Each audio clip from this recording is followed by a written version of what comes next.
Alright, Tristo ku YouTube channel kwoli era nga amanya bampita Michael kubanti matusako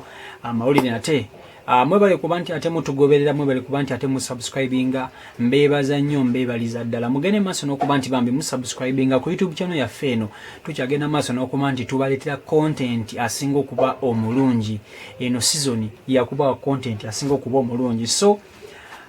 Dr. Cephco yavunako lwaleero ateereddwa era nga Libade Sanyu nga Bamuta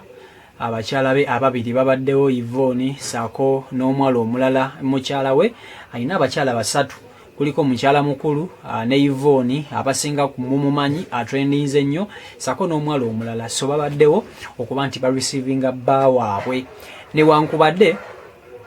akaseera katuse ne kabeera akazivu wali ku kooti jukira mbaddewo bulungi nnyo nga tu receiving Dr. Cephco so akaseera katuse ne kazivu walamuko nga banoonya ssente z'okuba nti ate bamweyimirira Calvin Kayanja y'omu kwabo abakoze omulimu ogw'amaanyi mu kuba nti ate bateesa Dr. Cephco era nga asasudde emitwalo gibadde 8 azikwasiza bakyala ba Cephco jukira babasabye akadde kamu okuba nti ate babata Beilo babasabye akadde kamu Calvin Kayanja n'abawako emitwalo 8 era nga mitwalo 2 gasondeddwa ba tiktokers abaddewo abamu kwabo mikwano gya Dr. Cephco be bawaddeyo ssente z'okuba nti ate ateebwa abantu mangi babadde basanyufu era ne mama wa Cephco nako olwaleero jukira ne yali yakwatibwa kubigambibwa mbu yayita kyatali so naye mukazi wattu ateereddwa olunaku olwaleero ba tiktokers balaza amaanyi nga bayitwala Dr. Cephco era naye ng'omuntu alaza amaanyi naye kyakwiga ki Dr. Cephco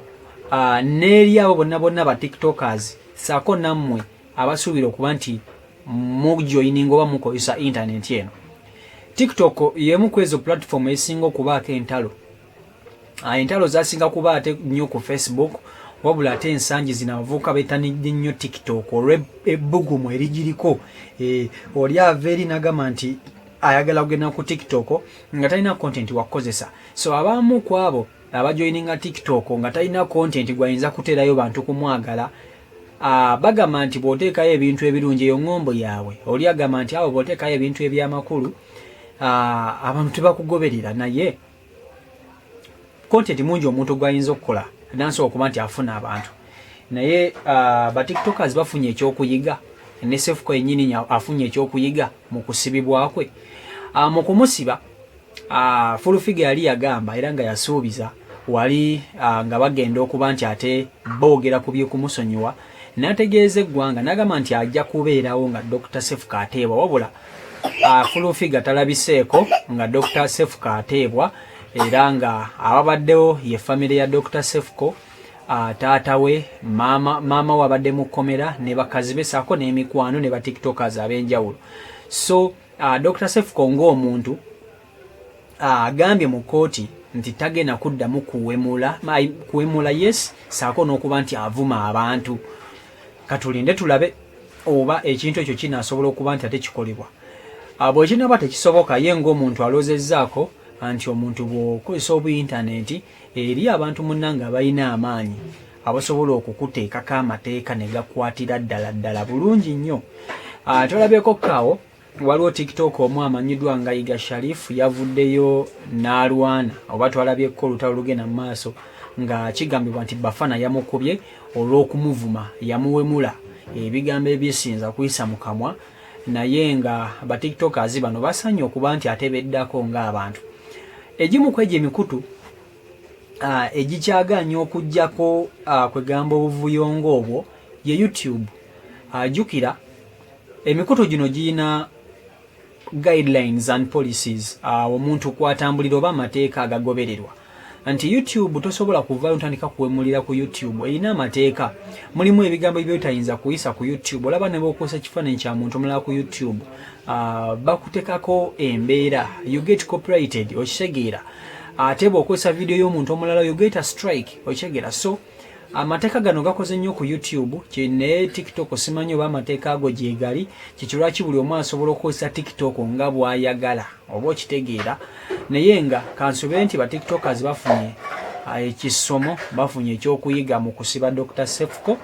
ne Dr. Cephco kansubiri nti Ayize naye libadde ebbugumu libadde Sanyu nga atwalibwa. Aba tiktokers balaze amaanyi nno omwana mulenzi ono nga atwalibwa banga ateebwa era wenjogera kati ali free ali bweru ali abutaala tumwagaliza tumukulisayo tumuyozayo okuba nti ate avuddeyo bannamawulire bangi basobodde okuba nti ate bamuterawo embeera buli munnamawulire w'amaanyi abaddewo ku nsonga ya Dr. Cephco era ye ng'omuntu kino nno ayinza okifunamu akifunyeemu sayinza okifunamu akifunyeemu okumusiba ekisooka bamugunjudde ng'omuntu wabula akifunyeemu ng'omuntu nti essaawa zino ate ettutumu lye lyeyongeddeko eryabadde alina eryo ate kweyongeddeko kettutumu eddala essaawa zino atrendinga nnyo Dr. Cephco oba okitegeera so ensonga nno bwezito bwe ziri tumuyozayoza okuba nti avuddeyo wano ku Crystal Media bannange mugende maaso n'okuba nti mwongera okusubscribinga asaako okulikinga n'okukomentinga content tuyina mungi nnyo akyajja so mubeereko mubeere bulungi mweraba